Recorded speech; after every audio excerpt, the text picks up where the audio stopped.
Every Saturday on BIGO, I'm doing Sex Jeopardy. You can see the poster I made. I'm so proud of it.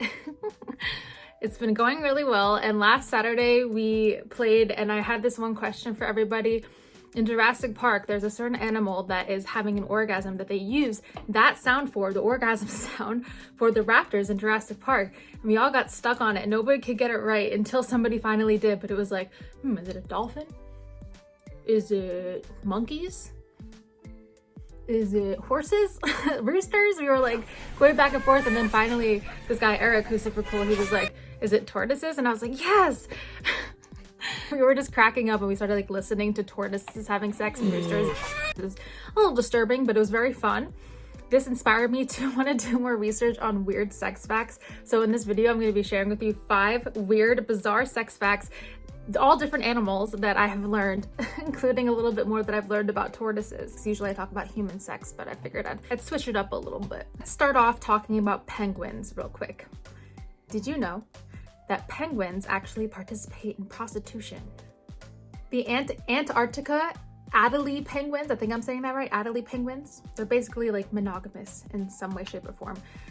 But apparently these female penguins that are in monogamous relationships with their partner, they will wait until their male penguin partners are spacing out into space, kind of like the equivalent of like a man spacing out and not giving a woman attention, or like watching his sports game and she's just like, all right, let me escape. And she'll go flirt with other penguins and exchange sexual favors for pebbles. Yes. I mean, if you think about it, this is like a survival thing. They do it to build nests. They use these pebbles that they get from the other males to build nests for their babies. So like they're pretty much prostituting for their babies. It makes me think of Les Mis. I was obsessed with Les Mis when I was growing up. I used to listen to the tapes in the car with my dad, and it was like Victorian times, and a lot of women from that era had to engage in prostitution to survive, to help their kids survive. And that's what happened with one of the main characters in the show, in the Broadway show. So it's like penguins are like Les Mis characters just trying to make a living with their pebbles. Yeah, try to get those pebbles. So like pebbles are like the money currency. So that is an interesting thing that I just learned about penguins this week. Yeah. And it's funny too how like male penguins, and all of them are like in tuxedos. So it's like she's going to cheat on someone, another penguin with someone in a tuxedo. Number 2 is honeybees. Yes, so honeybees really have a raw deal. We already know about some bees, I believe female bees, when they sting humans, they die, which I just think is really like messed up, because like why would you have a weapon that kills you?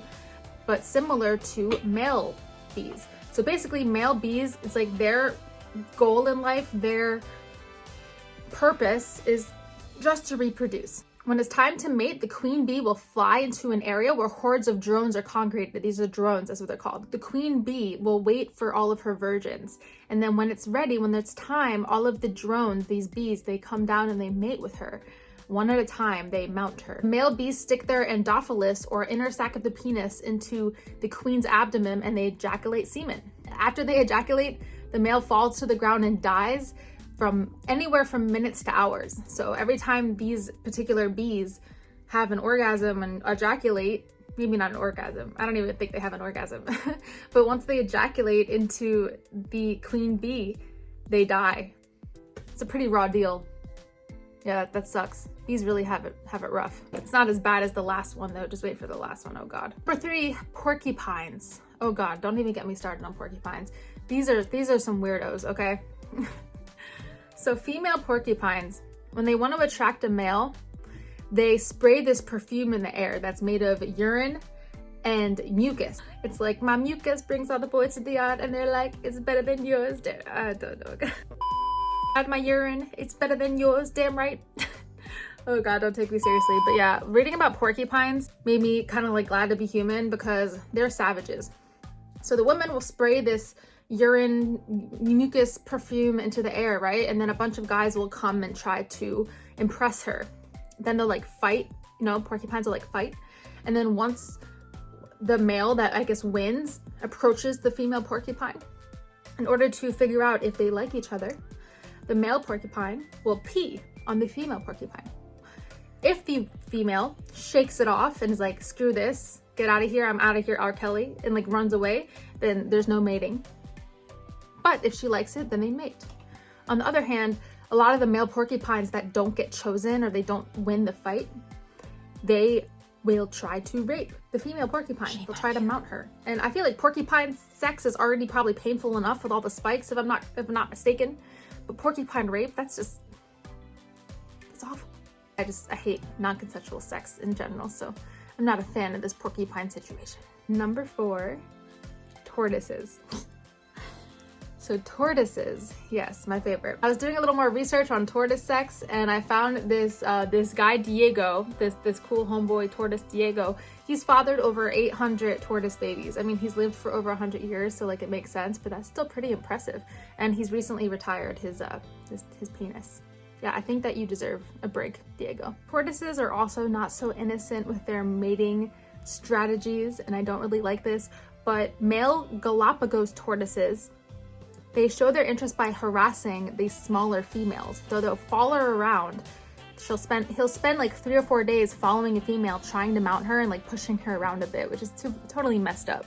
So that's how it is with tortoises. Male tortoises, they will be in competition to try to get access to cactus trees and also mates. And one way that they compete with each other is how long they can stretch their necks. So there's like neck stretching competitions, and whoever has a longer neck is generally the victorious one. So yeah, that's a little bit about tortoise sex. Last but not least, praying mantis sex is the weirdest I have ever heard of. If you didn't already know, a lot of the time when a female and a male have sex, praying mantises, the female will bite off the male's head. So the female praying mantis will wait until the male ejaculates in her, and then she'll bite off his head and then eat the rest of his body. Around 25% of all praying mantis sexual encounters end in the female eating the male.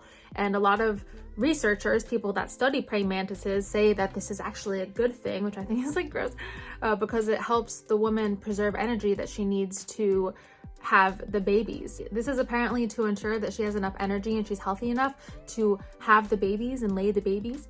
This comprises about 63% of the female's diet during the mating season. This is crazy. So it is for a reason. It's just that she's healthy and has enough energy to take care of the babies, but I still think it's messed up. And I was watching a video yesterday for the first time of like a praying mantis having sex and her eating him, and I was like, I couldn't really tell what was going on. It was just like looked like a lot of stuff all over the place. Like here's a little clip of it, and like what really got me was the comments.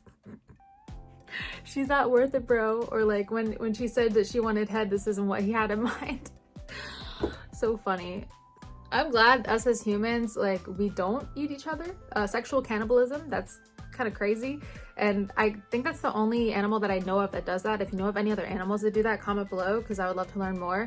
But I've been looking into animal sex lately, and it's just, I'm blown away by how weird this is.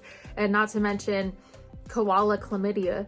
Like, I've heard and I've read that there are some strains of chlamydia that you can get from a koala if they pee on you.